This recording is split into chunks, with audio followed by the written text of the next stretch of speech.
Chin chin. Good evening, world. Yes, unfortunately, we're not doing Lethal Weapon at the moment. Poor Jimmy, car troubles, so he can't make it. So I thought, I just got this on VHS, the excellent Running Scared, not the Paul Walker Running Scared, the 1986 Peter Hyams directed, with Gregory Hines, Billy Crystal, Stephen Bauer, Joe Pantoliano, and others. So this is a buddy cop thriller before Lethal Weapon, after Freebie and the Bean, and after 48 Hours. But these guys were friends before the story in the film started. So and we're straight into it. See, this is an old MGM film. I'm not sure 100%. There is a Blu-ray for this. It's probably streaming on Apple. No, Amazon. If you want to watch it. But there we go. This is Chicago. It's supposed to be winter. Now, looking at the trivia, there's a snowman. A lot of it is fake snow. I don't think it's Christmassy, even though it's a winter film. I don't remember any Christmas trees or ornaments, but it's certainly cold. It's got a song.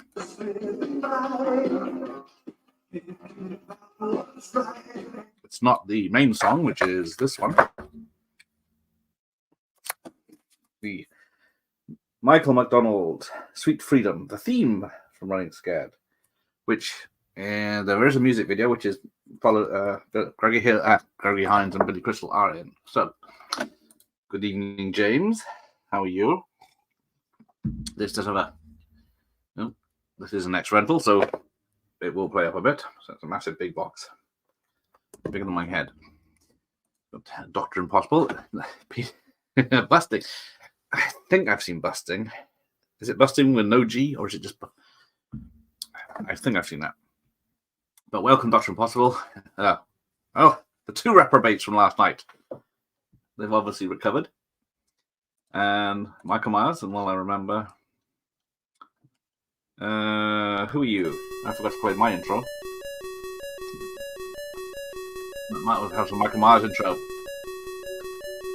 Right, so there we go.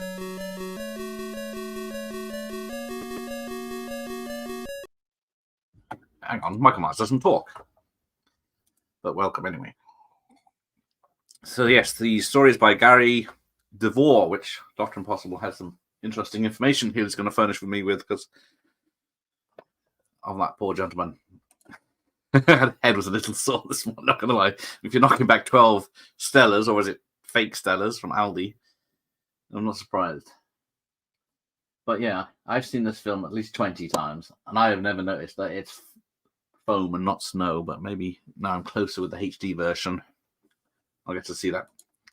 Busting is one of my favorites. Right, I need to double check on this one.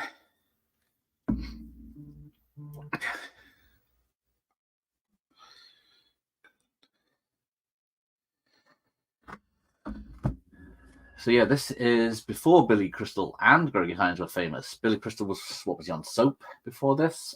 This is before When Harry Met Sally. Before Princess Bride.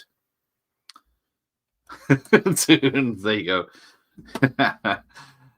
Like to keep up to with the charts. Yeah, you got the two bums drinking the drink in the paper bag, and what is it? It is Pepsi. And obviously, the bums don't like Pepsi. They're more Coke people, or classic Coke, or whatever it is. So yeah, they're playing basketball with the locals, and it's a little rough. But yes, Bustin' rings a bell, but I will check that out. I was just watching Gross Point Blank before I came on because I was listening to the soundtrack the other night, and I forgot how good that was. Yeah, sorry, wrong film. Sorry. Yeah, this is not Paul Walker's Running Scared, which is probably the more famous one, sadly. No, that is a good film. It's quite a violent film. Not one of your usual from him. Didn't he do Snow Dogs? Or now S5 now Dog 5? whatever it's called. But let me check out. This, unfortunately, was not a hit. I don't think it was even a hit on VHS. It had a budget of, I think it was quite a lot. Came out in June 27th, 1986 in America. We got it in November 14th, 1986, which is not bad. There's Joey Pants with a red mohawk. Filmed in Florida and Chicago, so we got to third. Somehow, oh no, sorry, it's got a gross of 38 million. It's got no budget listed. But I'd imagine it's not that much of an expensive film.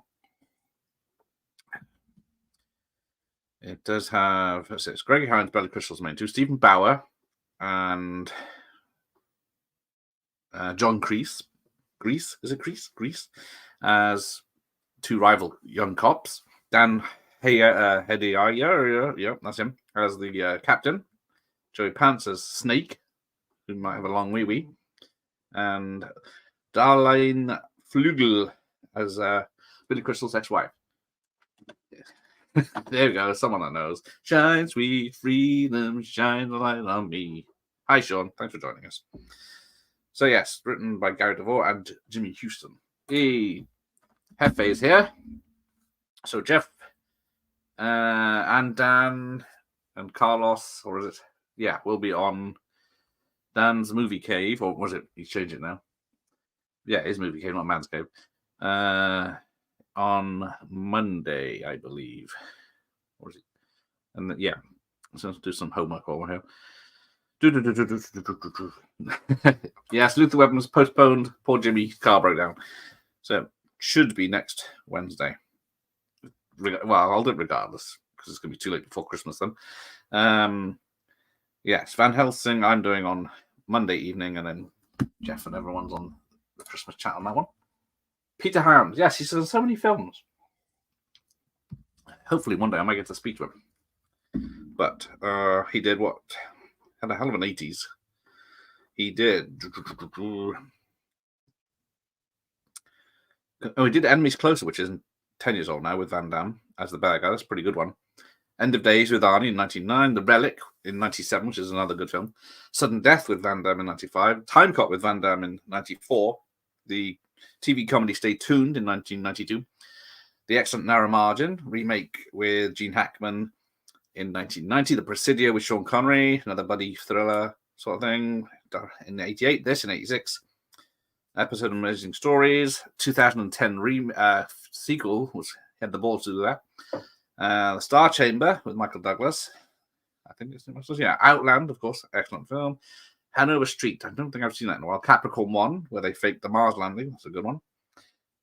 Peeper. Our Time, Busting in 74. Rolling Man and Good Night, My Love in the early 70s. But yeah. Oh, the decorations are collapsing behind me. I must have caught it with my chair. Oh, no, the illusion's shattered.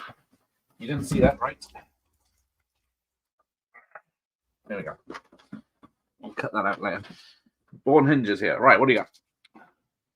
Did I see Christmas Carol? Muppets Christmas Carol I did see at the cinema. I never saw Cold Runnings at the cinema. It took me about 10 years to see that.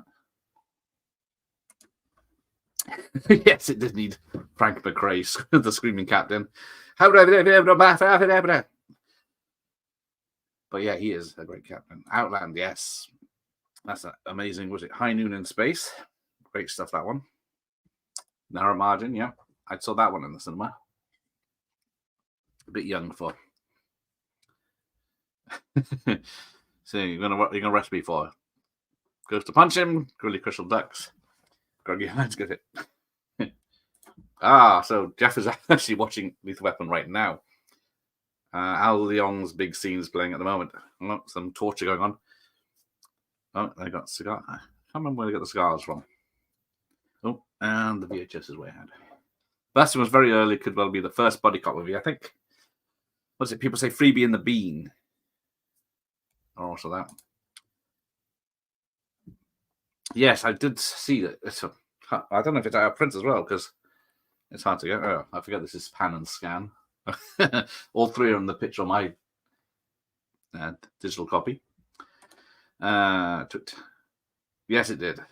I know I didn't. Oh, yes, I did actually. I might have seen The Lion King at cinema under protest. That it did. Narrow Margin was on TV a lot, but yeah, it's a great thriller. I haven't. I have seen the original once. I think after the Gene Hackman one came out. I saw it was on late night TV, so I watched it. It's pretty good. Yes, he was a cinematographer as well, wasn't he? He did his own. I think it does it say on here, because it normally says he does the both.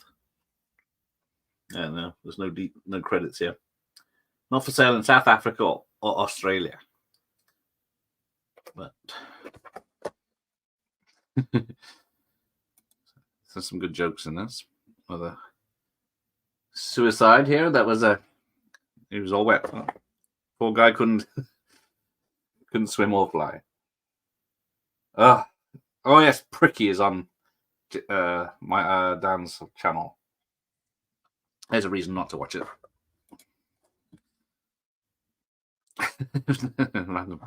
No. There you go. Those fourth pounds guys. Yeah, the worst bit is when it's jerky and blurry. But this is a very widescreen film. But it does look good on that VHS. That's not a bad picture. Hopefully it's not too good. Suicide. Oh, he's watching The Last Boy Scout. Yes. That's another. It's a Shane Black film, and I think there's only one reference to Christmas, and it's Satan Claus. Suicide. So yeah, they hate the cops. They called the fire brigade for the jumper. You weren't up here questioning him on a suspect on the roof, were you? Locals stole his shoes. The guy's wet. Did they bathe him? But yeah, what does Jimmy Sitz was in LA Law, wasn't he? After this, as a good lawyer, I believe, but I don't think he's not even he's the main bad guy in this, but he's not even that high up in the casting. Because I'm on Rolling Man at the moment. Good. I'm gonna have to check that out. Who else is in this? Ace is Larry Hanking, who's character actor in lots of stuff. So yeah, they take a suspect to his aunt's funeral.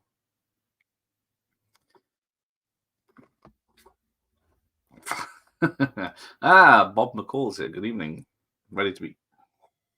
This is right up the Equalizer's alley.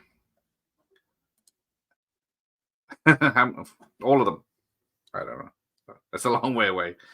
I used to keep the receipts and the ticket stubs, but for some reason I threw them all the fucking way. Yes, Hudson Hawk. My favorite Bruce Willis film. Right after North. There you go. Right. So DeVore, the writer, later background was opened up. DeVore's wife, Wendy, stated that DeVore had a background in the CIA. That doesn't surprise me. The documentary, The Writer Without Hands, is a solid documentary. Okay. Because I'm guessing it's pretty more plausible than Steven Seagal being CIA. We're divorced. Italians don't get divorced. It's a sin. They're just not together anymore. He's no good for you.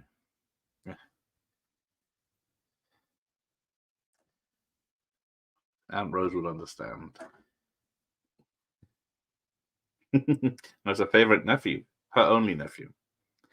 But I expect you to be on time for my funeral. I'll be with the first one online. Hudson Hawk, classic film.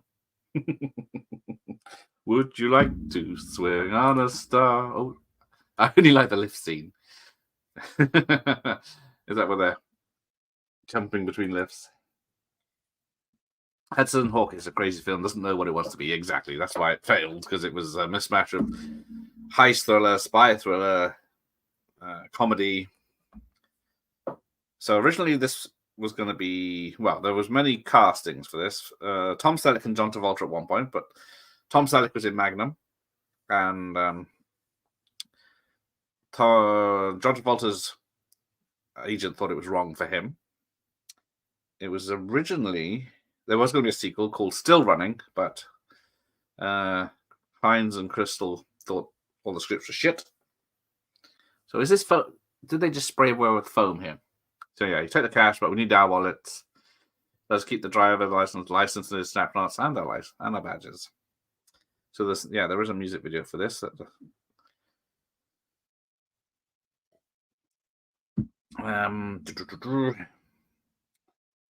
were two guys, I forget who they were. Bollocks. Gene Hackman and Paul Newman were up for the roles because it was going to be older cops close to retirement. Seagal, no, I would never say that to Mr. Seagal. I 100% believe he's CIA. If you had to see movies at the cinema, I would see Terminator 2, The Last Boy Scout, Die Hard 2, Robin Hood, Prince of Thieves. Now, I did see all of those in the cinema, so that's good. That was good. I can't remember much about seeing them in the cinema, but the only thing I've seen Gregory Hines in, I think, is Renaissance Man. Oh yeah, he's the army bloke in that, isn't he? He's in Wolfen, isn't he? He's got a small role in Wolfen. Spoilers: he's taken out by the wolf. I think he was what's that tap dancing film? Was it called Taps? But unfortunately, he did pass away quite young. He's got top billing in this. Yeah, passed away in 2003. History of the World Part 1. That's one I think where he's also in with the Mel Brooks comedy. Damn. So yeah, there's the shootout. Paul Carr. He is famous for History of the World Part 1, Running Scared, Renaissance Man, and Will and Grace. He was in 8 episodes. I can't believe he missed all 6 shots. What? I hit the window 6 shots in a row. Excuse me. All 6 of mine hit. I don't know where yours were. You always aim low anyway.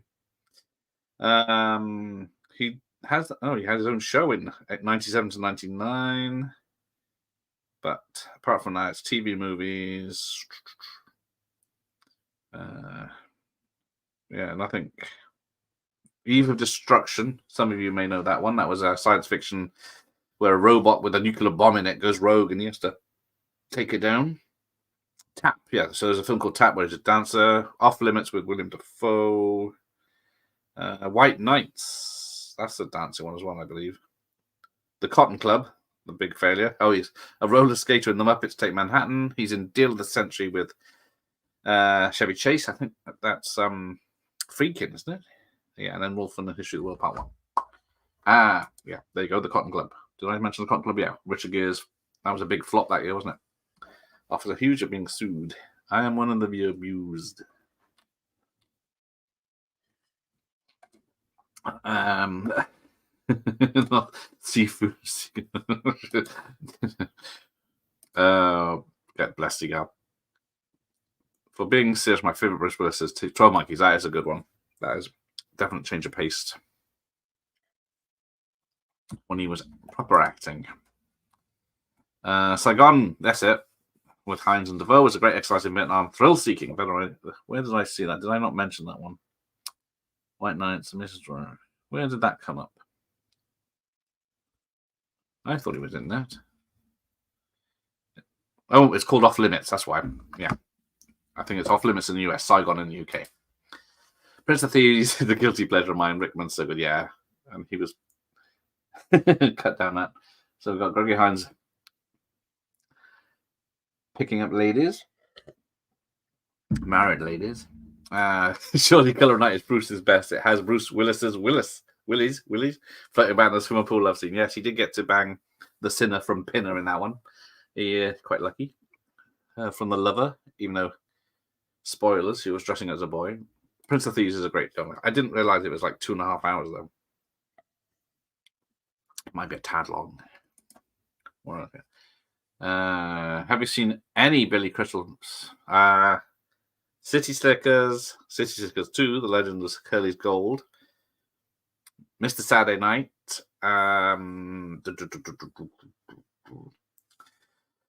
What else did he do? Don't think I saw his romantic comedies. Hang on, I'll tell you. Who is he?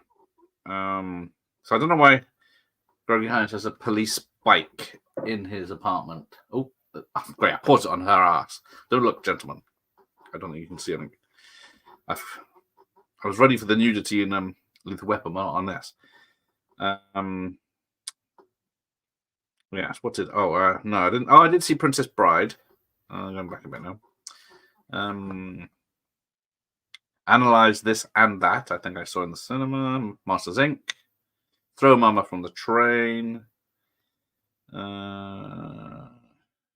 Hamlet, but it's only a small part in that. Yeah, I think that's it. Yeah, because this was, it was only 15, so I don't know why I didn't see this in the cinema. It was a rental. There you go. Was he in Saigon with Scott Glenn? Yeah, I think. I know Defoe's in that. It wouldn't surprise me if Scott Glenn's in there. But yeah, what did I say it was called? Not Off Limits. Yeah, a lot of good reviews. And it does have, Saigon is called there. Gregory Hines, Fred Ward, Amanda Pace, Scott Glenn, Keith David. Yeah. Definitely. Yeah, Cotton Club. Fred Ward too. Yeah, I'm going to see Cotton Club as well. Yeah. Prince of Thieves is awesome. Kind of wish my copy wasn't the director's cut. Well, all those extra scenes are pointless. Yeah. Is that the default one now? It's a nuisance when they did that. Same with the Blues Brothers, the extended cut. That's the Tap. Because Taps is Tom Cruise in a military academy, and Tap is a dancing film with Gregory Hines, both around the same time. I think Saigon is called something else. There you go. It's called. I think Saigon's better than Off Limits, but I need to check that out. Off Limits, there you go. If I'd read ahead, I wouldn't have to look up myself. A bit more Rickman, at least, because they have there's like an extra 5 minutes of Rickman where he's talking to the witch. Sorry, Bob. Next Wednesday, Jimmy had car trouble.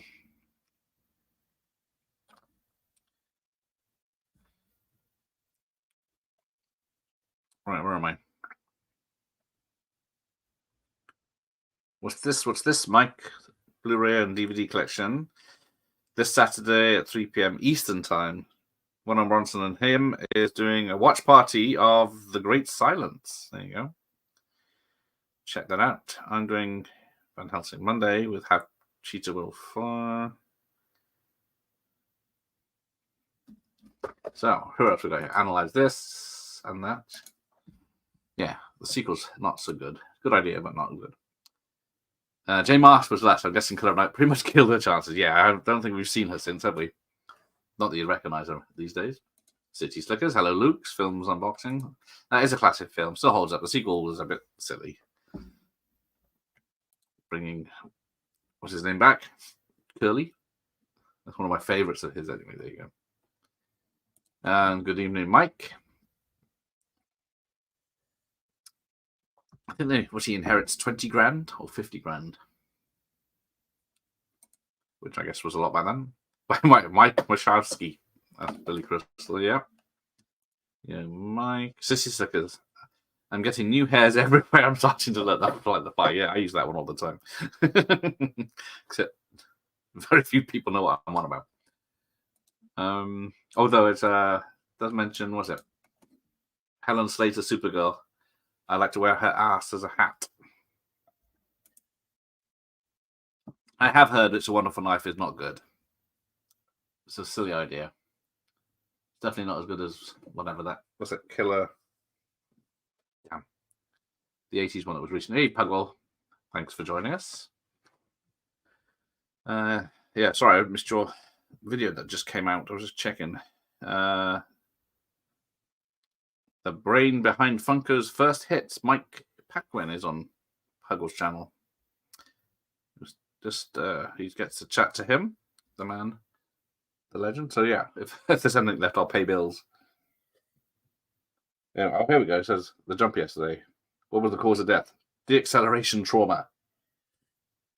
Cement poisoning. He was a cop. Aliens was the other one where I grew up on the director's cut mostly because it was on the version Sky always showed. Yeah, I got both versions on VHS, luckily, but what is the standard Blu-ray? I think the DVD's the theatrical cut, isn't it? Everyone's saying hello to Matt. Larry's, yeah, I'm surprised they never did a follow-up to this film. Yeah, they had great chemistry, that is very true. But yeah, like, they never had the right script, apparently. But it would have been good. But I guess Billy Crystal went too big, and here's the police lineup now with 4 police people and Snake. But yeah, they're although I do remember, was it Christopher Lambert on, was it Wogan back in the day, saying when Highlander 2 was coming out, he said it's been through, the sequel was so late because they were waiting for the right script to come up. So this is probably why this didn't get a sequel. I saw the first 3 Toy Stories at the cinema. I can't remember what else. Most of the early stuff. When Harry Met Sally, there you go. To be honest, I don't like either of these actors. I think they're sight. You don't like Billy Crystal or Gregory Hines, do you?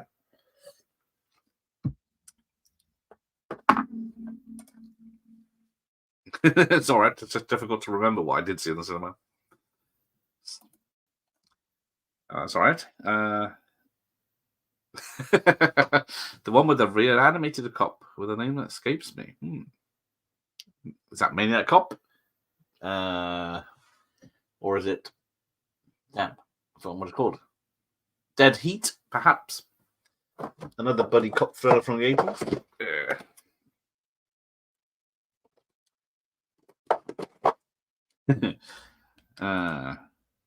Girl is Sly's Lady Stacked it. I was looking at her just then. I think, what else has she been in? But thank you, Michael Myers. Yes, it is from Lock Up. Did she do anything else? Because she's pretty much the main character now. Of course, she does get kidnapped, but can't be helped. Well, we get Stephen Barr from Scarface turning up in a minute. Because, we're nearly half an hour in, then made an appearance. But she is in... Oh, she passed away in 2017, unfortunately. She's at 64. To Live and Die in LA. She did some good stuff. Once Upon a Time in America, Lock Up, Darkman 3, Die, Darkman Die, Scanner Cop, Slaughter of the Innocents with Scott Glenn. That's a good one. Pet Sematary 2, 14 episodes of Hunter. Yeah, so that's a shame. Alec Hines. Crystal is annoying at times. He can be a bit, yeah, I'll give you that. There's a bit where he does a voice in this one that can be annoying. What's the verdict of Joe Pantoliano? Because didn't he have a falling out with everyone because of The Sopranos or something? Seeing his dirty undies.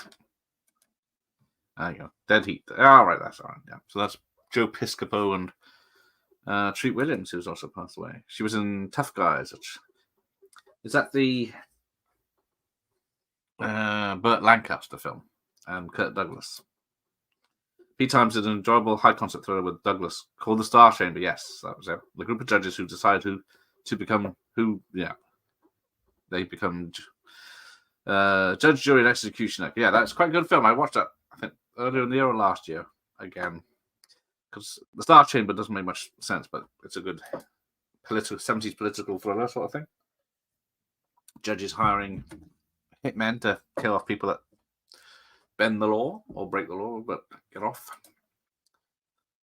There's a meta-ish moment in Pet Sematary where her scene, from Once Upon a Time in America, is on TV. I haven't seen that for a while, so I need to check that out again. I don't watch the first one much because of the kid. But yeah. That's a good point. Right, so it's Bustin' and Pet Sematary to make a note of. I've got to be careful of typing in Bustin'.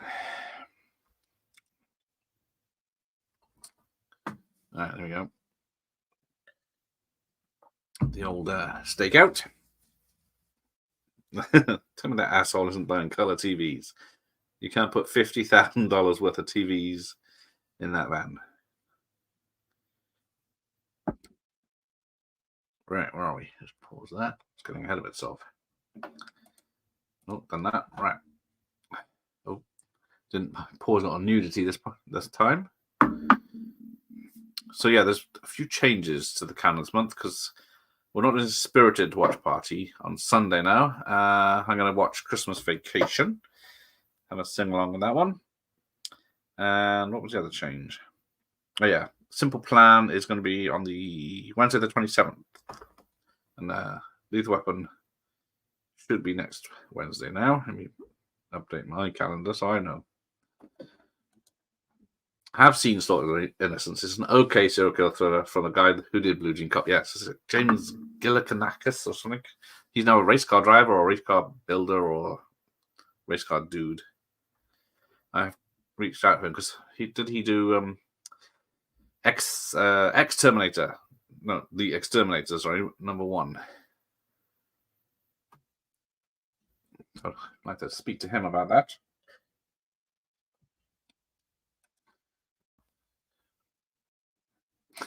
Oh, yeah, still good for Never Say Never Again. Right, good.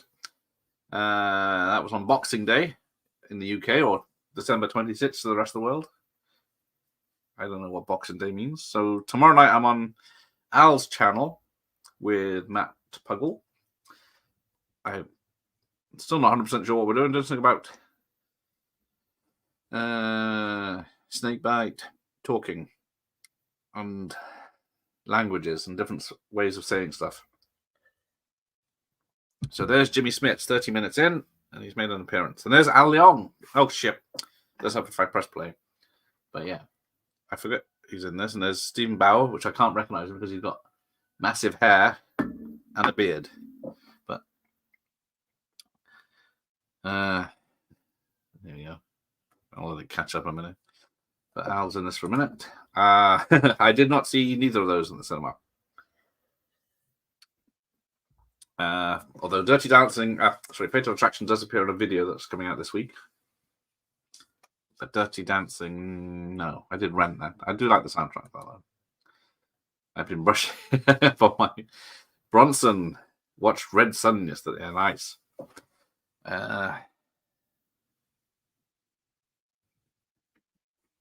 There we go. So, Alan, we'll catch up.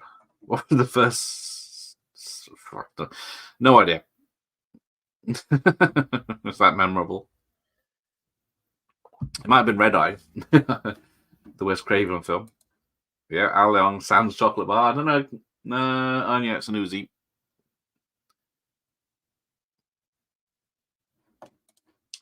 That's a good film, is it? I think No, I haven't seen that one. I missed last night, but I prefer Home Alone 2. No worries. Well, there you go. Joe Pants is out. And then John Kreese is there in a beret. And then a shootout with... Oh, no, they're bigger than Uzis. What's the one? Is it Mac 10s or something?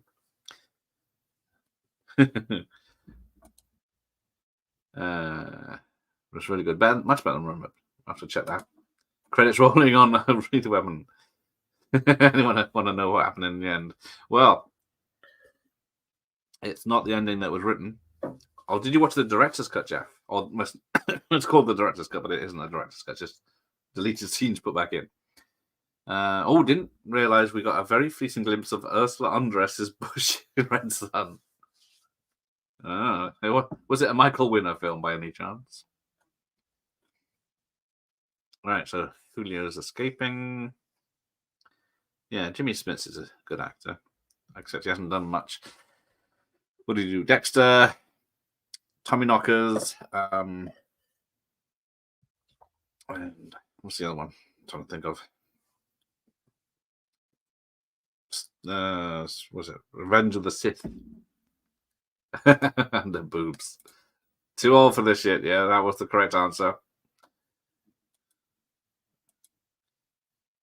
Nah, my Blu-ray only has the theatrical one. Yes, I thought so because I think it's only a special DVD that has the director's cut with the school shooting at the beginning and etc.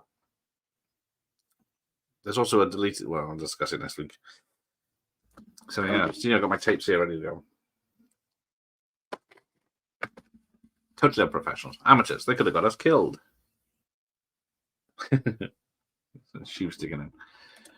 My DVD. Yeah, there you go. Yeah, I don't mind that opening scene. I know the director didn't like it. That's why he cut it out. So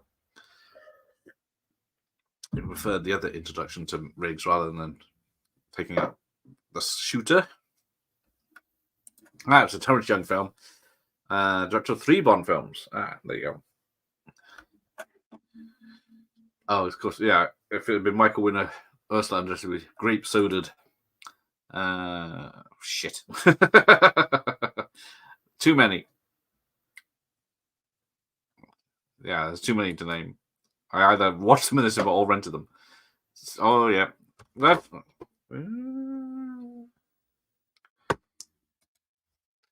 a shot of the title? These guys always with the cigars. We saved you. Don't make a big deal of it. We might not do it again.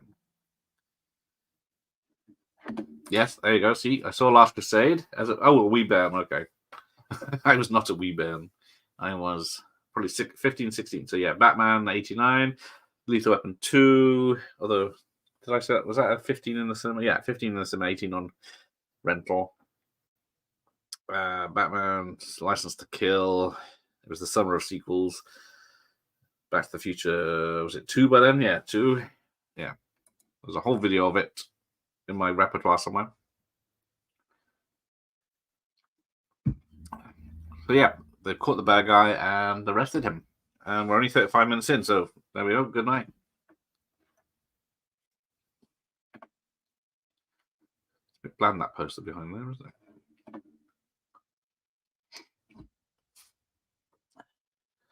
Right, there we go. Caught up now.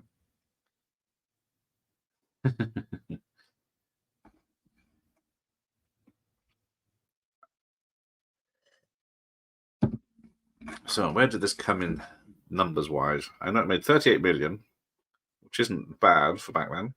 If it had a smaller budget, I'm guessing it probably only had $10 to $50 million budget. But it's a little known film.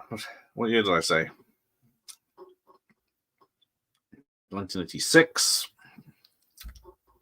No, it didn't appear on any VHS charts either. So it is. Okay, no, it was bloody hell.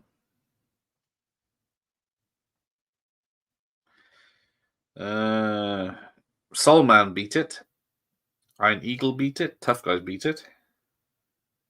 The Delta Force beat it. Howard the Duck beat it. Psycho 3? Come on, no. Labyrinth. Oh. Bloody hell. Where is it? Must have missed it. 38. Three Amigos. Running Scared, 27. Yeah, I did miss it. Going crazy. Oh, yeah, I saw K9 in the cinema. Yep. In Unit 4. I missed that place. I didn't know that. No idea. I can't remember. I had a Talbot Solera at one point. Lethal Weapon 2 was cut to bits for the 15. Yes, that's it. Even trimmed, yes. Poor catchy bed sits tits. That's those. MGM must have felt left out after the success of Paramount's 48 Hours, I suppose. 48 Hours is the benchmark buddy cop criminal film of the 1980s. Yes, definitely. Oh, they've already got his badge up. Yeah. K9 is the movie Turner and Hooch, which is it was. That is true. Yeah. Turner and Hooch is a bit too soppy, even though they did make, that's the one. Well, there's 2 sequels, 3 sequels to K9, straight to video, and a TV series of Turner and Hooch that came out last year. So yeah, 27th of the year, Behind the Money Pit. All right, fuck it. I'm going to read, 200 films in this list. I'll start when I see a name I recognize. TerrorVision, 187. I did not know there was a La Cage de Fall 3, The Wedding. Nobody's Fool. Night of the Creeps, 179 that year. Codename Wild Geese, 172. Defense of the Realm, I watched that the other night. That's a very good political thriller or newspaper thriller. 174. Absolute Beginners. 169. Half Moon Street. 168. Bloody hell. From Beyond. 163. 8 Million. 8 Million Ways to Die. Not what I was thinking. The GoBots. Battle of the Rock Lords. 159. John Cleese's Clockwise. 157. Salvador. 156. Roman Polanski's Pirates, 154. Link, 153. Bloody hell. Jake Speed. Anyone know Jake Speed? 150. Clan of the Cave Bear, 149. Betty Blue. Everyone knows Betty Blue of my age. 148. Three Men in a Cradle, 146. That's the original French film. Shanghai Surprise, The Madonna. And Sean Penn, 142. So, yeah, another one, Horror in Florida. Both pretty fit at close range with Christopher Walken and Sean Penn at 141. My Beautiful Laundrette. Who's that? What's the method actor? It was his first film. And POW The Escape, another kind of film, 136. Reform Schoolgirls, 135.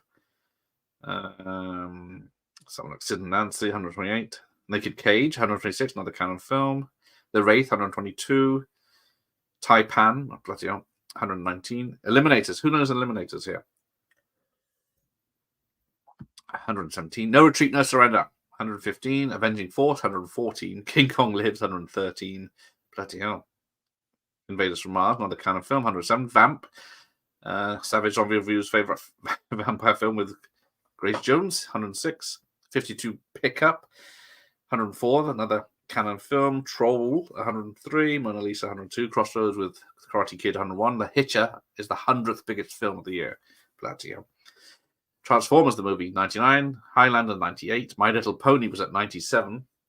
Black Moon Rising with Tommy Lee Jones, 94. 9.5 Weeks. I thought that was a bigger hit, but only made 93. Trick or Treat, 92. She's Gotta Have It, 19. Name of the Rose. That's a good one. 89. The Boy Who Could Fly. Has that even got a Blu-ray or a DVD release? Witchboard, the original. Maximum Overdrive, 86. Texas Chainsaw Massacre, another canon film, 83. Haunted Honeymoon. Not as good as Young Frankenstein, but still good. Care Bears Movie 2, A New Generation, 78. Blue Velvet, 77. Manhunter, 76. Deadly Friend, Bloody 75. Space Camp, 74. Canon again, Murphy's Law, 73. Prince Under the Cherry Moon, 70. Big Trouble in Little China, 71. Firewalker, canon film with Chuck Norris, Beat It, 70. Labyrinth, 66. April Fool's Day, 65. Critters, the first one, 64. Mosquito Coast, Harrison Ford, only 60. Psycho 3, 59. The re-release of Sleeping Beauty, 58. Legend, 56. Armed and Dangerous with John Candy, 55. Arnie's Raw Deal, 54. Howard at 53. Song of the South made it back to the cinemas in 1986 at 51. The Delta Force with Chuck Norris, 50. So I go for the chat while Clan of the Cave Bear. I only got that on VHS recently. I don't know if it is available. Is she nude in that? I can't remember. Were there any buddy cop films where the leads were both Caucasian? I guess Dead Heat, but it doesn't really count. That's it. Maybe. Red Heat, I think. See, Michael Cena Eliminators had Pet Cemetery Girl from Star Trek and Ninjas. That's her, yep.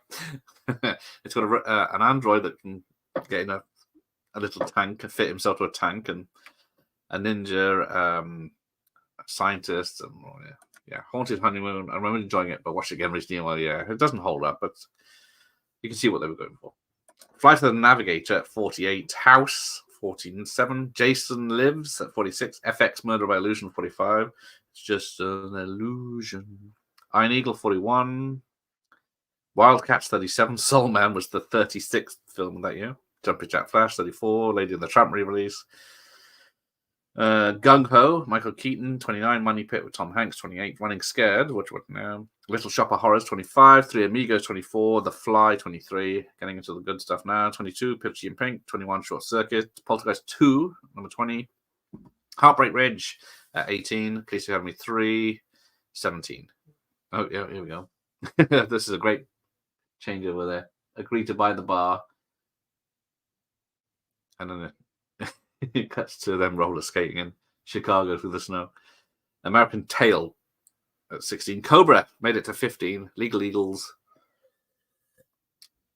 Yeah, Stand By Me, Color of Money, Down at Beverly Hills, Ferris Bueller's Day Off at number 10, Ruthless People, Golden Child, Aliens, Back to School Be Aliens in 1986, Star Trek 4, The Karate Kid 2, Platoon, Crocodile Dundee, and number 1 was Top Gun. Tango and Cash. There you go. See, there you go. There's the roller skating, and then they're still dressed up. Retire. To fight crime in Chicago. Hey, shitheads, which way are you going? Comedy and violence can be tough bedfellows to write for in script form. That's probably why in places I feel some in these with Running Scared, Crystal holding a gun, this and other. I don't know, just it works in this, but yeah. Of all the other stuff he's done, I don't think he holds a gun too much in this. It's Craigie Hines gets the Uzi at the end. He just gets, I think it's a handgun. Tango Cash, one of the greatest parents ever, yeah. Better than 50-50 with Peter Weller and Robert Hayes, which is the film Sly and Kurt Russell nearly did. Okay, let's do it. Relax, so put yourself. Pee-wee. Yeah, see? Great writing. He thinks he's Rambo. Rambo is a pussy. Met it before it was a thing. Your pal, yeah, made bail. And if he gets the right lawyer, he'll be free. One day the other one will drop. Yep, the last major studio film released in the 89, wasn't it? So, of the 80s. Yeah. Slinky is poor Clint Howard.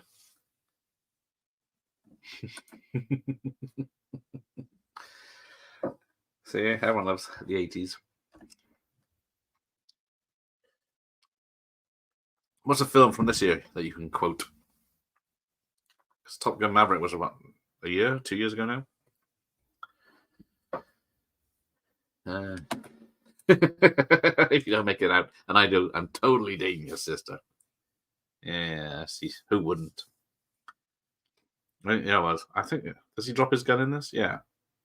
And then he gets a bulletproof vest for his lower back support. Or was it lethal weapon? He drops them.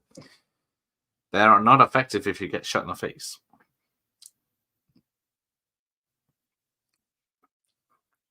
No. Yeah, there you go. Yeah, so he does drop his gun and it goes off in the change room. That crapper is mine. Getting back on subject, has anyone seen The Choir Boys from 1977? That's a hell of a film. I watched that last night. I was expecting a police comedy, but it's dark as fucking anything. It's got an all-star cast of James, what's his name? Not Khan. Who was in Vampires? Lewis Gossett Jr., Charles Durning, Lewis Gossett Jr., Randy Quaid's in it, Don Stroud, James Woods, there you go. Burt Young's in it. There is, it's like shenanigans, but it's totally dark. Yes. That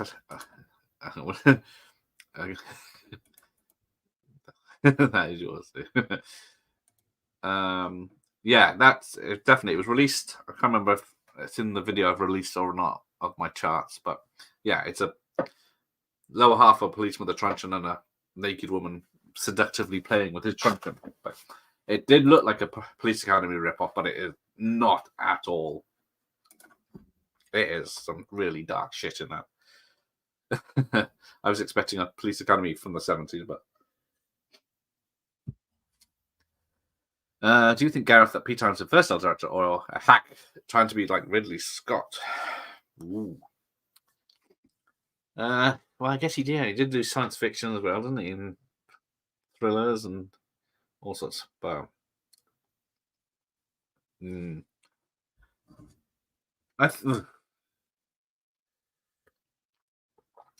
Terrible. Anyone could have directed the films he's done, couldn't they? Does he make anything special about them? They always look good. It's all great cinematography that he does himself, don't they? But yeah, I think he does some great films, certainly. But yeah, I'm thinking about that. It's certainly better than modern Ridley Scott. Has anyone seen Napoleon yet? I forgot about Dragnet. Yeah. Oh yes, Tom Hanks and Dan Aykroyd. Plus he's a Pee-wee. It's your thing, Minnie Mouse. Which is the other way around. But yeah. Our whole film's just made in the editing bay. No, I use a bike. You don't. I do. Well, I drive. We have one car in the family, but yeah, I usually cycle to work because it's only a mile away. So I tried to. Well, I just put Tango and Cash on. Although it's in the loft, so I can't get in it. Waking everyone up. Me, when you need me, me and my art will be in the neighborhood. I can't do a Kurt Russell impression.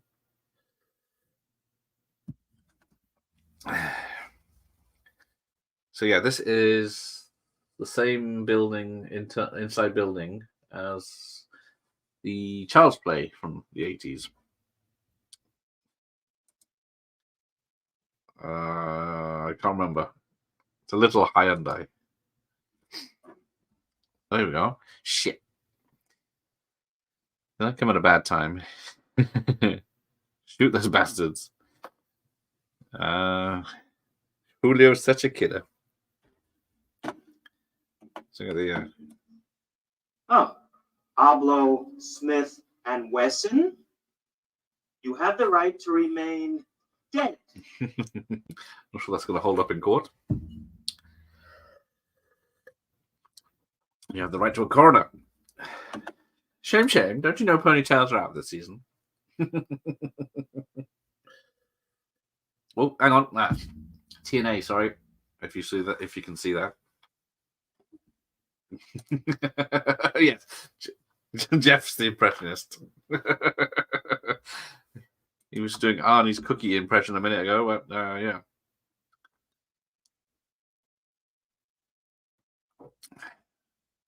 Oh, don't shoot the kid. Oh, I might have seen a Christmas tree. That might be the side of a Christmas tree. Might be the only reference to Christmas. Oh, that wasn't so. Oh, thank you. Thank you very much. Did they all cut their mullets as soon as 1990 arrived? Tango and Cash and Roadhouse were both 89. Mad Mel kept his until Lethal Weapon 3. He still had his, didn't he? Something of anyone else. Kurt Russell. No, he went tidier, didn't he? Oh, there's Jimmy Smits in his red pants. Underpants, sorry, Americans. All right, where is that governor? Who does the worst British English impression? They always do Cockneys, aren't they, Americans? There was what was it, Brian, whatever his name is, in Tango and Cash. Who's the other one? In Ocean's 11. Trying to do Cockney rhyming slang, he was. Throw down your pants. Oh yeah, Van Damme had one in Hard Target. Was that a mullet or was that just... I don't know what that was. Van Damme, yeah. Bloody Dad. And Chuck in The Hitman. Who could forget Chuck's luscious long hair in The Hitman? I need to watch that again. I don't know, that wasn't a bad film. The take the company down from within, like in a Raw Deal.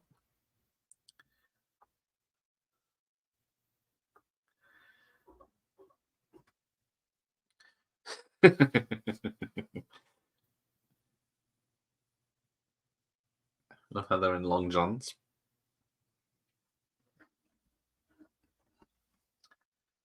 Yeah, I always confuse the poster of Hellbound and Hitman for Chuck.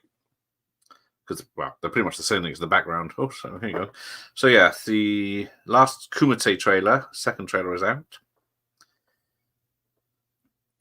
which looks pretty good with all the Kurt McKinney, Matej Hughes, etc. Hopefully those two will be on in the new year now.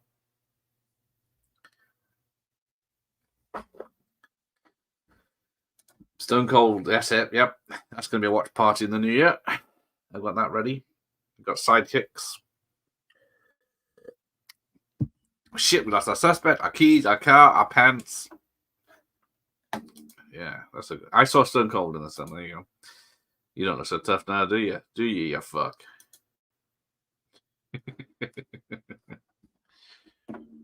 There's never a cut when you need one. I said one backup.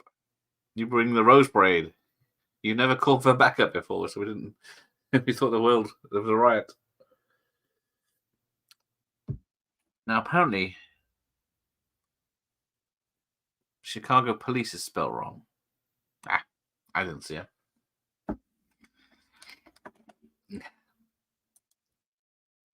And Cynthia too, of course, yes.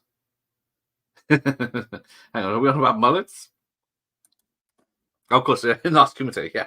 She's been very quiet on that front, so I don't know if she's not in it that much.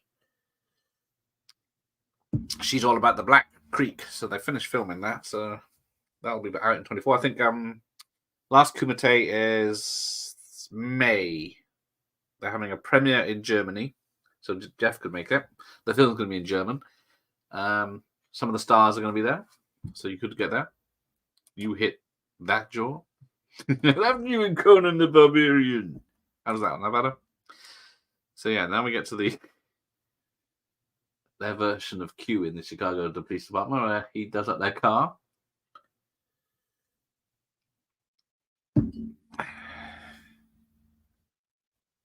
But yeah, my plan is to get Matej Hughes and Kurt McKinney on the live stream, and then you guys can join the live stream and talk to them as well while they talk about the film. That's the theory. It was going well until Kurt McKinney doesn't reply very well. That's why it took me, was it 6 months to a year to get him on? I think he only checks his email twice a year. But fingers crossed. I was having a bad day. Like now. Ash, stop. Go back to this film.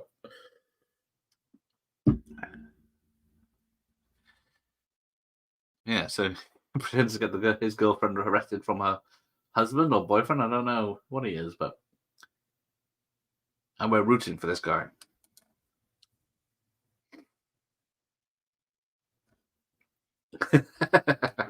Like rats in a maze. Two little mice. So much damage. Who did I do the Tango and Cash watch party with? Was it you, Jeff?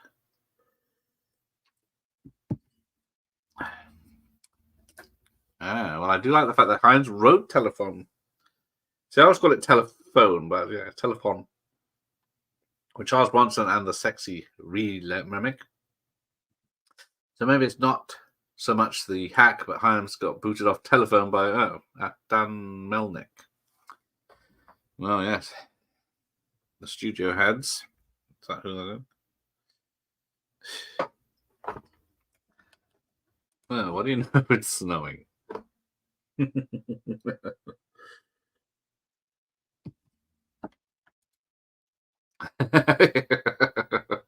you go. You have to watch. Oh, we did Cobra. Who the hell did I do? Yeah, can't keep up. Oh, here we go. Happy birthday, dear Ray. Oh, she's hanging around because Star Hot Peanuts. Yes, it is, isn't it? Good old 80s stuff.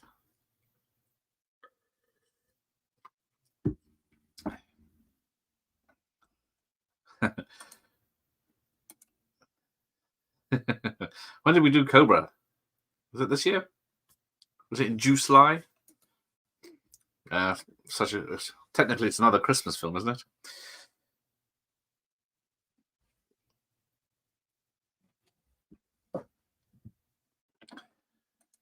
Oh, hang on. I don't see. Got new features, but they don't appear here. Yeah, just like I can feel it going in. Disgusting. Right, where am I?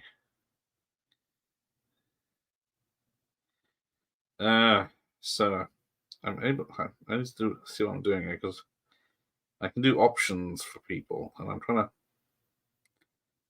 But if no one else is in here, I can't see my own bloody shows. And you can't do it on StreamYard, so let's have a look. Be prepared for this to go completely shit. Now it's getting disgusting. Right, let me see. Ah, there it is. Right. Super Chat membership. Membership gifting. Ooh. No. I thought I could.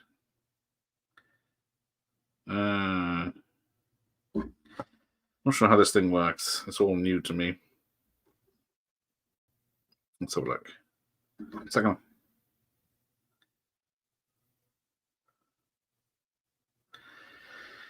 Trying to work this out. What is this? Let's just try this. Does this cost me or does it cost them?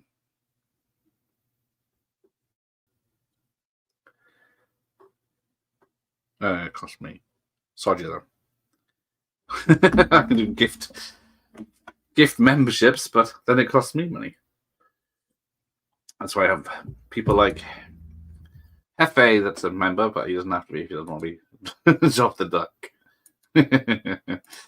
Yeah, definitely need a sequel. Oh, that poor car. Now it looks like a taxi.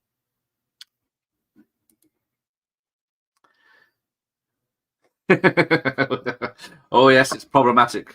I'm cancelling Tango and Cash for its transvestitism.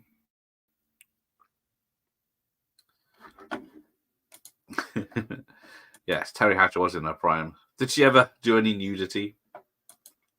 Hey, Larry, how are you? That might not be the perfect moment. It's close enough. Oh yeah, got the magnums. Let me guess, Clint Eastwood, Dirty Tony. Knocking works. Mike say Captain. All the more reason to watch again. Yeah. Who doesn't like a strip show that has a drum solo in it without nudity?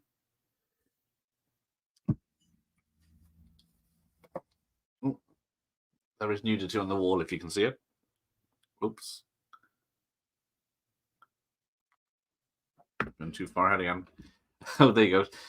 Terry gets the lot out in Heaven's Prisoners with Alec Baldwin. Don't go. A bit of Yazoo. Oh, way ahead. So, love that scene in the song, yeah. Right, hang on. I'm going to be watching Heaven's Prisoners later. Or is it on the hub?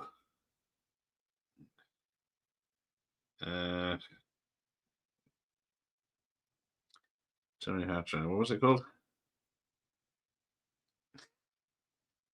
Heaven's Prisoners.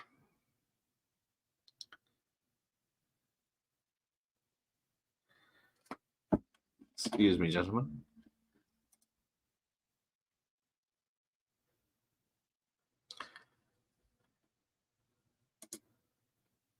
It's got Eric Robertson. What's she up to in this? Have I seen this? 1996. Doesn't ring a bell. Oh, the poster does.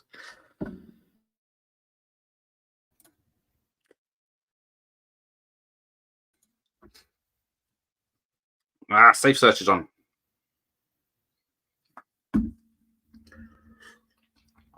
Oh, all blurred.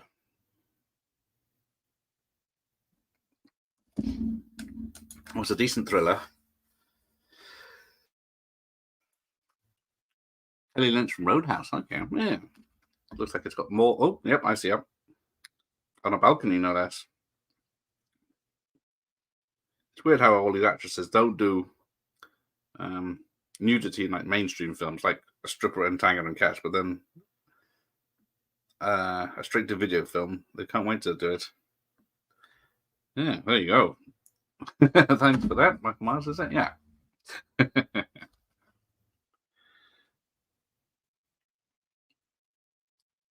Let's see my history. Right. So there you go.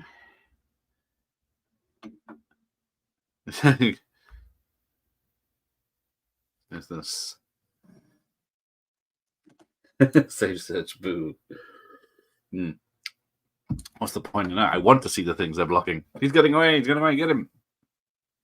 Ugh, the city looks muddy as hell. And cold. Oh. Oh, no, sorry. It'll catch up. The trouble is, would police go undercover in a taxi? Because surely they'd just get flagged down. Terry was in a crappy but seamy thriller called The Cool Surface with Robert Patrick. Don't remember much about it.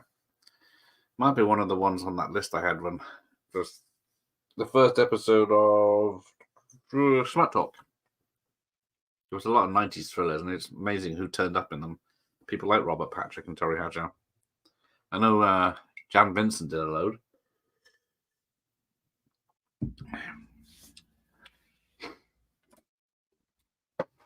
Not Jan Michael Vincent. But yeah, poor Robert Patrick did stuff as well. What did he do? He was doing stuff like where'd it go? That's Till Dawn 2.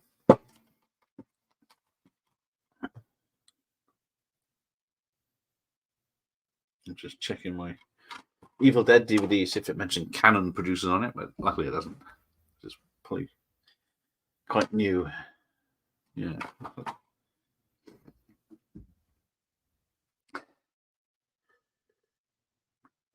Of course, the Captain Den, is it Hedia? Was also in Commando. Alien Resurrection. What else is he in? He's in one of those character actors and everything. Stephen Bauer is from Scarface. John Kreese is in Napoleon Dynamite, Fright Night 2, Monster Squad. I can't say this film gives me a hard on. Oh, never mind. Crystal. Yeah, like a modern one. Most people have a young shot, how you remember them, but Billy Crystals is like a new one where he's all old and bloated. If that's what I'm seeing here. Who's watching End of Days on New Year's Eve? That's it. President Velasquez. Trust your colonel. We're going to get all the Commando quotes coming out now. The Vernon Wells ones. So, who's seen FX Murder by Illusion? And its sequel.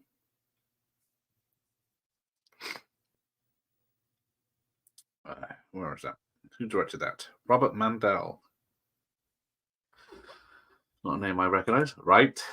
Wrong. There we go. This side. What's he done? School Ties. Strange Days. Yes, I don't have Strange Days. But yeah, like you say, it's a New Year's movie. It's another one that's very long as well. So what did this guy do? He did a lot of TV shows. Oh, he did The Rage 2. Carrie the Rage 2, sorry. The Substitute with what's his name? What his name is? I can see him there. School Ties, The Haunted, based on the Dean Koontz book. Big Shots, Touch and Go. Independence Day, the 1983 version that's always been dissed by the cinema snob. Yeah, don't get Jeff started. Go on, though. He upset Vernon last time. Sorry, Mr. Wells. No, it's Vernon, isn't it? Yeah, another great movies. Commando. The FX movies were on ITV Loop. Yeah, it's definitely I remember I rented it last, but yeah, it's like I think it was on a lot of Christmases. I have Mary Genevieve is my favorite actors. Yeah, she is great. What did he do? First Blood. He did FX. He did. Was it? Is it Bestseller or is it Cop with James Woods? I always confuse those two. I think Hyams got on well with Alan Ladd Jr. when he made Outland. Yeah, and got lucky with this film was greenlit at AGM, considering Ladd was head of AGM. Yeah, because it did. Everyone wanted. He seemed to got his way on this one with the casting. He wanted to cast these two, not have older actors do it. He said it's better for the younger actors do it. Tom Berenger, thank you, Michael Myers. Oh, John, I feel good. Yes, subtext. Yeah, Sheriff Teasel, especially in For Blood. Is Dennehy still with us? Oh, yeah, he was everywhere in the 80s, wasn't he? Brian Dennehy. Oh, no. 2020, unfortunately, passed away. I'm trying to think. First Blood, Silverado, Cocoon, of course. He was one of the aliens. 1996 is Romeo and Jules. Just like old times. The Gladiator, the boxing one, of course. Bullshit. Yeah, unfortunately, he has passed. Yeah, he was quite old in the fucking 80s. Yeah. But he was still going well into his old age. Didn't slow him down. Seems because it's a lot of straight to videos. Jack Reed's was his sort of franchise he had. I remember I've got some of his VHS tapes upstairs, I think. Yeah, Jack Reed. Of course, he's Tommy Boy. He's the dad in Tommy Boy. Jack Reed. Prophecy of Evil. I've got that upstairs. Yeah, a lot of TV movies. Gladiator, as mentioned in 92. To Catch a Killer. He played John Wayne Gacy. I got that upstairs. FX2 was 91. Okay. Presumed Innocent, 1990. Oh, here comes the car chase on the... They can't roll down the windows because they're bulletproof. Oh, he's uncredited in Cocoon, The Return. Bestseller, that's what he's in. Legal Eagles, that was mentioned earlier. Yeah, a lot of Kylan Lacey, Hunter, Gorky Park. BBC Two Playhouse production of Grimmett. 5 episodes of Dynasty. Big Seamus, Little Seamus, 10 episodes. But yeah, he did lots of stuff. Stallone did a nice tribute to him on Instagram when that's nice. Because I saw some, Stallone had a video chat with a child on cancer I saw earlier. Gave him a surprise video chat, which is nice. And then, was it this week? He was with Chevy Chase. And then there was another video of this kid doing the whole Rocky speech at him. And he's joining in. So he seems to be a genuinely nice guy. He was there. He was in all the TV cop movies, or whatever they're called, yeah. And he played John Wayne Gacy in full clown mode, yeah. There we go. I've never seen that one. I've got it upstairs. I should watch it. Gladiator's an awesome one. Thank you, Larry. First Blood. I haven't seen the Cocoon films for a while, but yeah. The sequel was definitely a mistake because the whole purpose was the first film. They said, you can come with us, but you can never come back. And they were always toing and froing whether they should go. You can come to our planet, live forever, or stay down here and die. In broad daylight. That rings a bell. Oh, here we go. Shaky cam. I think apparently they went through 3 cars doing this chase because of the suspension went and knackered the cars because they weren't designed for railway tracks. Uh-oh.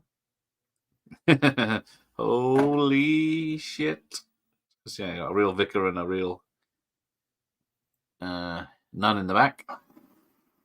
And a real car getting pancaked, which is nice to see. Although some poor bastard had to clean up all that metal and glass. Yeah, what the hell happened to Steve Guttenberg? Indeed. Because when you look at what Steve Guttenberg did in the 80s, and then suddenly it's like everyone seems to have, like, what was it? Burt Reynolds was the highest grossing star of the 70s. And by the 90s, he couldn't even get a job. So Steve Guttenberg. So, Courtney Cox is in what you call it? Cocoon: The Return, and there's another one I've been looking for. Barrett Oliver from Neverending Story. He's in it, and he did, was it Daryl, where he plays a robot? So Steve Guttenberg, I've been trying to catch him as well, but he's doing stage acting now more than anything. He was good in Veronica Mars. So, where's the right? Boys from Brazil, I remember seeing him. He's got a massive afro in that, 1978. But then Diner in 82 was his big break, I think. Then The Day After, of course, the TV movie about the nuclear attack in 1983. Then Police Academy in 84. So it wasn't until 84 he became famous. Then Police Academy 2 in 85. Then he had Cocoon in 85, something called Bad Medicine, TV show. Police Academy 3 in 86. Short Circuit in 86. The Bedroom Window in 87. Oh, I remember that now. Police Academy 4, 87. Amazon Women on the Moon segment in 87. Surrender with Michael Caine and Sally Field, the Cannon film in 87. I've got that to watch. Hang on, that's 1, 2, yeah. And then Police, 3 Men and a Baby, 87, massive hit. High Spirit in 88, not a massive hit. Cocoon: The Return, not a massive hit. Then that was it. The Boyfriend School in 1990. Yeah, this is where he started to go. 3 Men and a Little Lady. That did quite well in the UK. I don't think it was a hit around the world. And that is it. Then it starts to get straight to video action as Airborne, Casper's sequel. I'm trying to think of Silent Adventure TV movie. Yeah, that's about it. He disappeared. Yeah, he is. I see him on Instagram. I need to get hold of him. That's a good point. Let me make a note of that.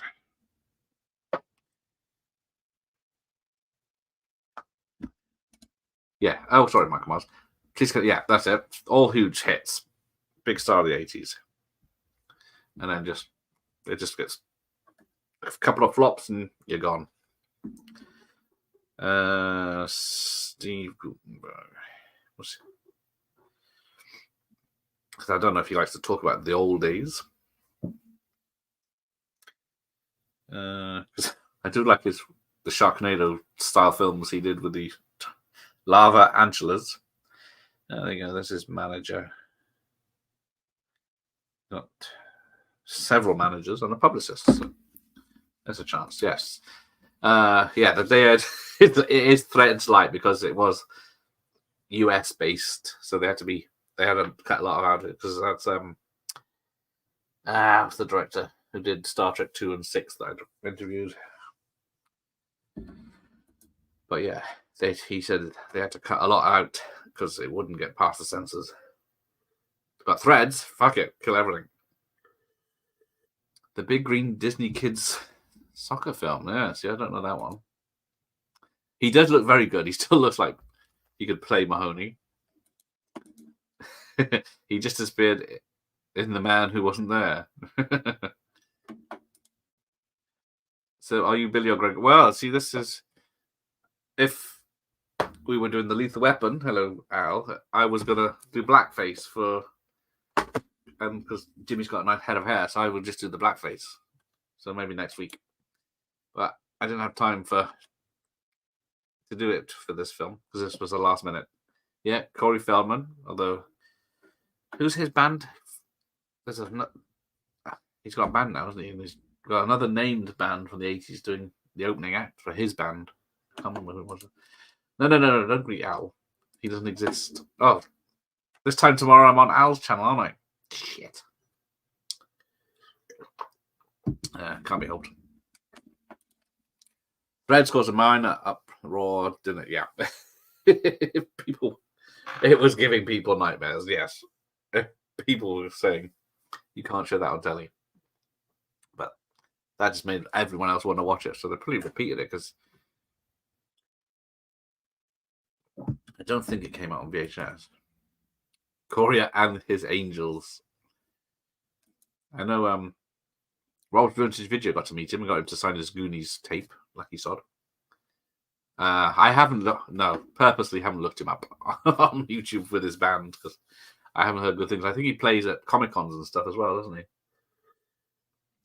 But he's going in all in on the band stuff nowadays rather than acting. Because he was another one. If you look at his 80s, what he did, and then he just disappeared out of it. Corey Feldman, yeah. So his 80s, although he was supposed to be a bit of a twat off camera, because was it Friday the 13th guy said that. So yeah, he did. I still can't believe Americans have a TV show called Still the Beaver or Leave It to the Beaver, but he was in that before he was famous. So yeah, final chapter when he was Tommy Jarvis in 84, Gremlins 84, New Beginning 85 doesn't count, Goonies 85, Stand By Me 86, Lost Boys 87, License to Drive 88, Burbs 89, Dream a Little Dream 89, Voice of Turtles 90, and then Meatballs 4, Blown Away is a adult film, a cameo in Loaded Weapon 1, back as Turtles in third one, but then yeah, just straight to video stuff then, unfortunately. South Beach Academy, Bordello of Blood he came back for, sort of horror film with a name behind it. But he's on a lot of stuff. Bikini Bandits and stuff. 24. Gareth wants to be sedated. Yeah, I still don't know what I'm doing, but I'll be there. 24 hours ago. I think they played it more than once. Unlike Ghostwatch. Yeah, I remember Ghostwatch being never seen again. His greatest work, clearly, License to Drive, obviously. There's a Steve Guttenberg film, Bad Medicine with Adult Arco. I don't like the way you're laughing at that. That's impossible. But yeah, I just saw Dr. Alan Arkin in as a psychiatrist in Grosse Pointe Blank. Rock and Roll High School Fever for High School Forever. See. Have you seen Lord of the G-Strings? Oh, shit.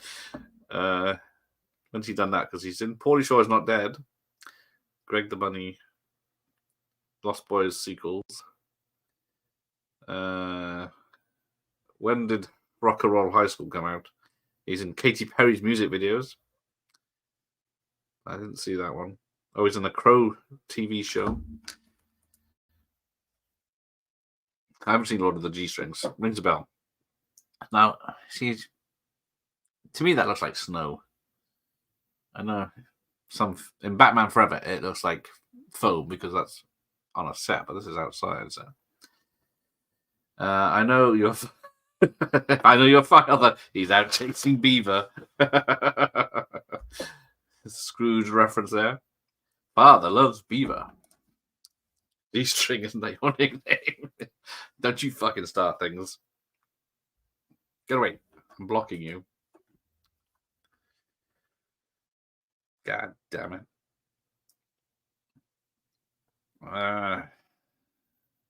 Don't see it. It's an episode of Married with Children. Some after school specials. The Goonies music videos.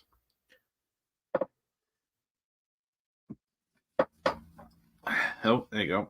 Is that Julio's car? We're from Noisebusters. Oh, there you go. Car phone. Sorry, cellular phone. because if we were watching Lethal Weapon, that is the first film to have an actual car phone in. That's what it said in the thing, but I'm not 100% sure about that. Mr. G-String Wife Runs. Mr. Tiosa. Oh, come on. I can block all of you. Yeah, Father loves Beaver. Yeah, how many Beaver TV shows were there?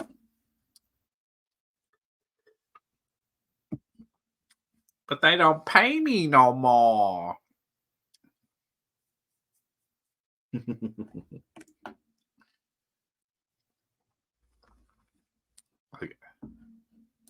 Yeah, the car phone it's got like a battery pack, all the controls, and then it's got a little tiny handset that you can play with. There's about 2 foot of cable, so you have to be near the backpack to prop the backpack up on the bridge, doesn't it? And then to use it. But these guys have got a cell phone. Although I remember episodes of Quincy, he's got a car phone. But it is literally a phone in a car, a rotary fucking phone. So yeah, still the Beaver. The new Leave It to Beaver. He's in Time After Time as Boy at Museum. Probably about 3 in that one, so it was hard to point him out. Mother, can I have some more petite marshmallows? He's a highfalutin lawyer type who lives on 1358 Lakeshore Drive. Mother, can I have some more petite marshmallows in my hot cocoa? I gotta go now. The Final Jeopardy's on. Yes, I had one of those phones. It was bigger than a brick. Well, my mother had. I borrowed it. But they still haven't sorted out signals in 40 years.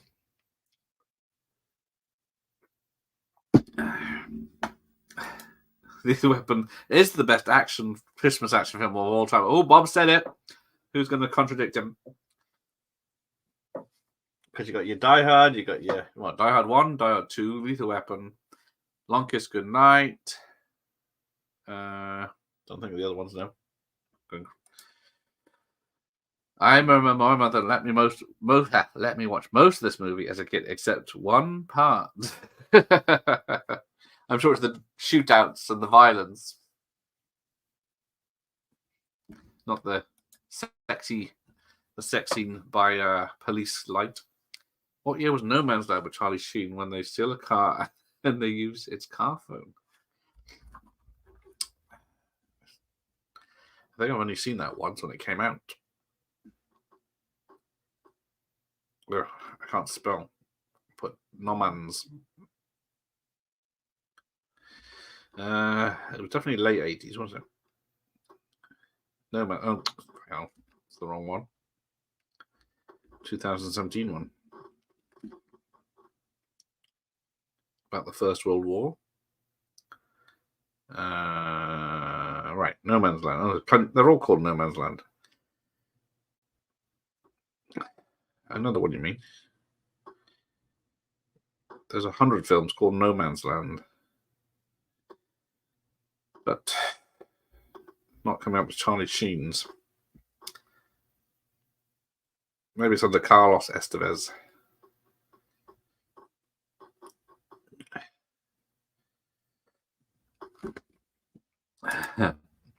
Same with Lethal Weapon, yeah, there you go. Invasion USA, thank you, Michael, of course. How can I forget that one? Put it in my video earlier. All right. See, go back to Charlie Sheen's another one of those examples of people that had it massive in the 80s. With the Red Dawn, other stuff. Lucas, Ferris Bueller's there for cameo, I guess. The Wraith, Platoon. No Man's Land was 1987. Wall Street, Young Guns, 8 Men Out, Major League. He was everywhere. You're the expert on David Heavener. Heavener.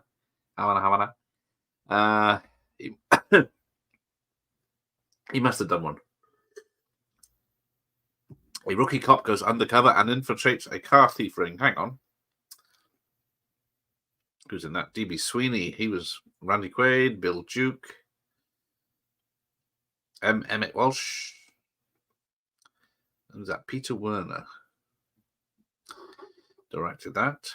What else has he done? He's passed away. Oh, this March, unfortunately. Directed Moonlighting, LBJ, the early years. Nothing special, but a lot of TV work, as all these 80s directors are doing now. I think it was 87. Yeah. I think it may be 87 too. They talk about one of those car phones like it's something new. Oh, shit, here's the sex scene. I don't think they're showing it, though. Oh, sorry, I missed it. There you go. Ah, yes, there you go. Men at Work.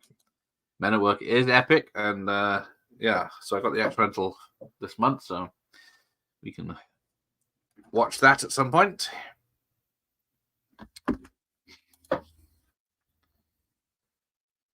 I still don't know why he's got a police motorbike, but doesn't look comfortable. But they do a good trick, like in Beverly Hills Cop, where they pretend to be the captain to get doing some to get some illegal stuff out of the 20 kilos of fucking cocaine. All of those movies sound like a certain kind of genre. Men at Work, No Man's Land, Hot Shots, The Boys Next Door. I have no idea what you're on about, Michael. They sound like wholesome films to me. Doing Young Guns 2, but no Men at Work 2. Hang on. Let me just check. It might be in pre-production. So he was born in 1965. He's got upcoming. He's in the TV show The Rookie as himself this year. Oh, he hasn't done anything since 2019. I thought he was very poorly. Yes, it doesn't even mention Young Guns 3 in his upcoming stuff. He was the president in Machete Kills. The sexy bits is what my mum wouldn't let me watch.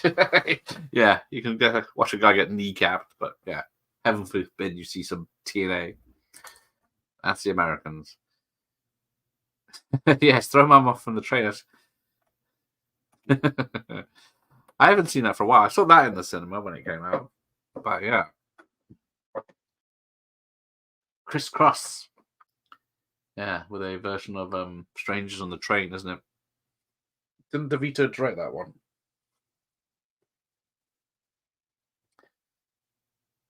But yeah, he was trying to have his wife killed, wasn't he? Or his ex-wife, and then Danny DeVito wanted his mum killed, but I never saw the beginning of Lethal Weapon until I was about 15. Well, this is I saw the retail version with this copy style. I never kept the original, but it was this. So yeah, it was 18 certificates. So it had all the TNA left in, and as we'll get to next Wednesday, guest or not, it's the actress did the stunt herself. The fall. She was taught by the legend Dal Robinson. So yeah, I think there's this fall at the beginning, which is straight into TNT.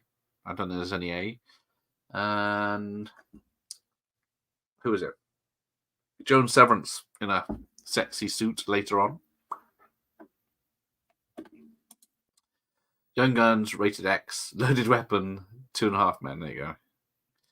Rated X doesn't ring a bell. What's that? Yeah. Yeah, if I had time, I guess it's not Christmas film, so it doesn't matter. But yeah, I'm definitely gonna do Loaded Weapons in the pile for watch parties and Sidekicks, Stone Cold, Three Amigos, etc. I'm working on a pile because I did say January, so we're gonna do some war films. Jeff, we're doing. What am I doing? Al's doing Southern Comfort, the Walter Hill film, and Jeff is doing Where Eagles Dare. And then there'll be others. I don't think we're too heavy into war films, but we've got some good ones.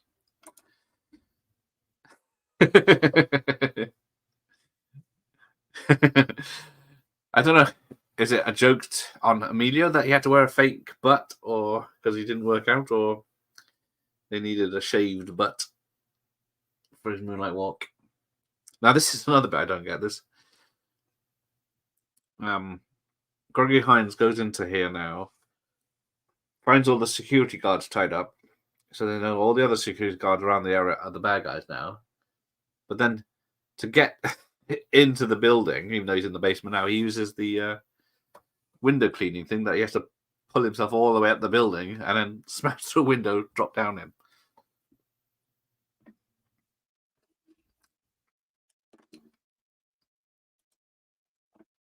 Oh, there we go. And then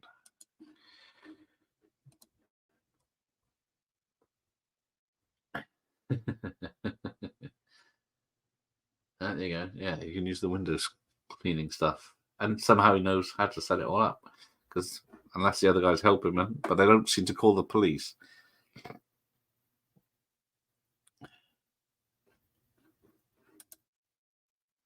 Might have used Charlie as his double over. He was ripped. He put all that effort in for Hot Shots 2, didn't he? Yeah. He looked generally bulked up to that. Very impressive. But that's the only way it would have worked. Otherwise, they couldn't use the same suit Weird Al used in UHF for Rambo. There he goes. Wouldn't catch me going up that high. You know, a piece of rope and a cardboard wooden seat. Lethal Weapon 3 was in a small box VHS released in video shops. Now, I definitely rented it, but I can't remember.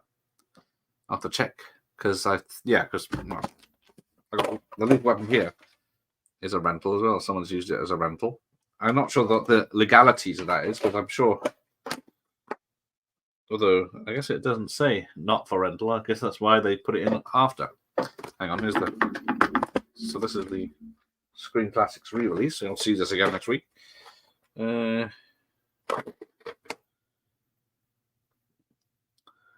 So again, it doesn't say it's not for rental. Now, I got a video to release this week where it shows a company in America that does, it's a video store, or I guess DVD video store, and pizza place. So you go in and then it smells of pizza. And obviously you can buy pizza to order and then take that with a rental. Which is something that would have been good for me back in the day. Or not, I'd have been a bit bigger. Weird Al is ripped in UHF. Just, funny. He bulked up just for that one scene. Yeah, I guess there's nothing to stop him killing. Oh, yeah, there you go. There's Billy Crystal with an Uzi. Nothing to stop him killing the good guys in here. So the two rookies have just turned up. There was a big box lethal room, but it's pretty rare. I do remember a lot of films doing that. I remember JFK, I don't think had a big box. And then I bought the JFK X rental for a few pounds. Then I took it to HMV and traded it in at HMV for the widescreen version of JFK, and then and got a refund in cash because it was cheaper than the actual box on the shelves. Hey, there he is. There's Jimmy. See, people are always making excuses not to come on the show. Exhaust. Never mind. Next time. It's not a problem. I got to chat to my peeps. Fate stood in the way of bring some Murder tonight. Yeah. We got next week, hopefully, if he can. See, Dr. Impossible watched Relic again recently on DVD. I found it pretty decent. Back in 1997, I couldn't access the film at all. Hyams and I had bumpy rides in terms of its later output. Yeah, I watched that in the cinema. I loved it. The only bit I don't like is when the beast bites that poor cop's head off and pulls it up and rips it off, and he's still going, help me. But, damn, who's the bloke in it? Unfortunately, he's passed away as well now. But he had a hard time with drugs. But it's based on a series of books. I think there's about 3 or 4 books based on the relic. Oh, there we go. Swinging with an Uzi. Just spraying bullets everywhere. Sizemore, Tom Sizemore. HMV weren't too hot on HX in my neck of the woods. I remember getting Jason Goes to Hell when I was about 12. I remember some shops, Woolworths, I think, was quite tight. I got turned away for some things. I remember certainly Woolworths. But yeah, I don't think HMV had a problem with anything. Tom Sizemore, there you go. Shooting their magnums and click, click, click. Actually, there's Christmas flowers there, whatever they're called. Those red ones that are always on Christmas displays we saw in Home Alone.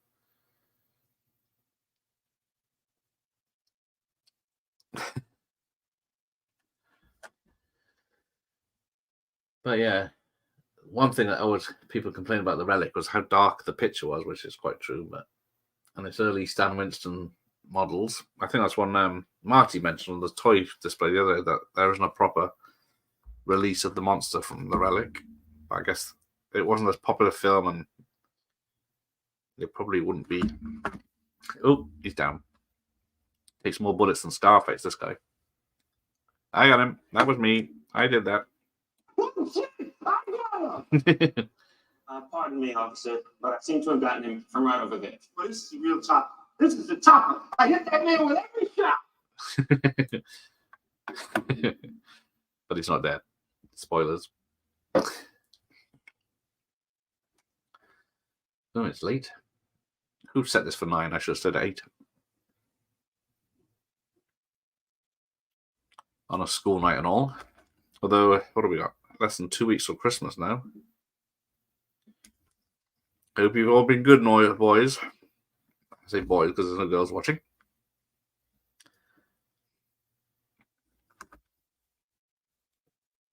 Oh, there we go.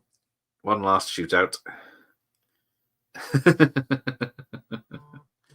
Oh, and Gravity Hines is hit. There we go, he's down. Yes. Yeah. AVP2 is definitely... You make your 18th certificate, then you hide everything in nighttime and rain. I don't know if that was the plan. So people say, oh yeah, it's violent, but you just can't see it. I got shot. Right, we'll run through the trials and then everyone can go and watch fucking Tango and Cash.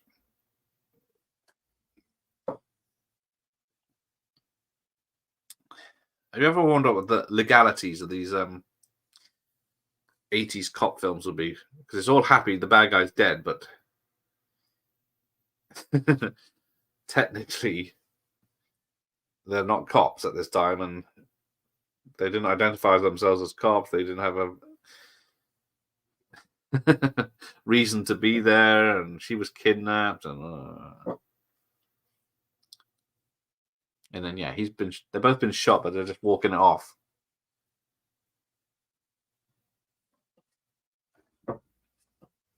Oh, there you go. A Peter Hyams film. And freeze frame.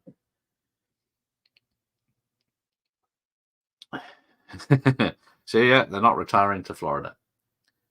And there's the original soundtrack is available on the Kenny Loggins lookalike, Michael McDonald. Yeah, John DeSanti. Why does that sound familiar? There's a Seagull movie called Urban Justice where they pretty much forgot the lights. The last fight scene, you can't see a damn thing. Surely not. Let's have a look who's in the poor Seagal. You can't get the staff these days, can you?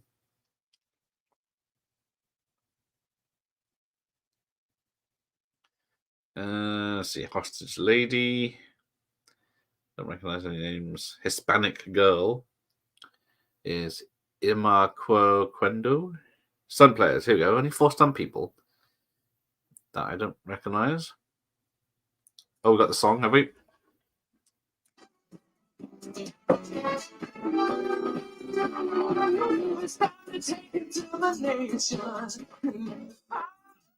Yeah, it's not that song either. This plays in the, of course, it's an 80s film. It plays in the montage in the middle, and then they get 2 different songs at the beginning and end. I'm trying to think who they are, so I'm just waiting for this. Yeah, there's Running Scared, performed by Fee Waybill.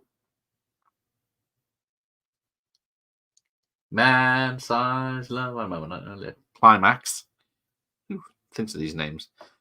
Never Too Late to Start, performed by Rod Temperton Beatwagon. Once the Time in a Lifetime Groove. Let's show all these. We have to track this one down. Keep finding 80 gems after 7 minutes. Ah, there you go. Yeah, it's definitely worth a watch if you like 80s action films. It's one of the better ones. Special thanks to. Yeah, it's not going to win any awards or be a regular watch, but every so often I do enjoy watching this one. And there we go. That is true. Dark Angel does count because, yeah, they hate each other at first, and it's a Christmas film, so it ticks all the boxes. It's not diverse, so it loses points. All right. I think I'm getting over my cold. So yes, tomorrow at 10 on Al's channel, and then what am I doing? Friday is Black Christmas 2019, which should be a lot of complaining about the film from Mike and me. I don't think I'm going to watch it beforehand. And Christmas Vacation on Sunday now because Spirit has been cancelled. So there we go. When I first heard, yes, he does sound like a black singer.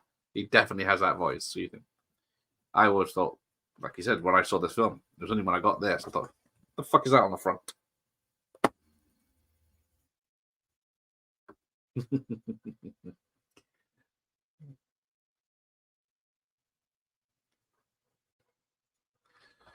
But there we go. So yes, Harry agrees. The Relic was partly funded by the BBC. BBC back when the BBC films tried to break in mainstream Hollywood. Yeah, what else did they do? I'm trying to think. Remember the BBC? It's like the lottery films that came out. Hang on. I don't know. I thought I had the Relic. I'm destroying my set again.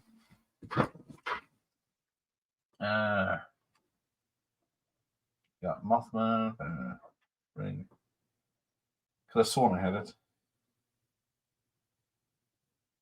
There. Typical. As soon as I think of a film, I can never find the bastard. I got Alien vs Predator 1. Right, let's wrap this up. So yes, thanks for everyone that joined us. Bob, Dr. Impossible, Larry, Michael Myers, Jimmy for the little time he came, Al, I suppose, and Jeff when he was here. So we let's see you tomorrow, Al's, or back here on Friday for a lot of piss taking. So, good night, and thanks for joining me tonight. It's always been a pleasure to have you on. Speak to you lovely fellows who seem to be on the same wavelength as me. All right. Take care, everyone.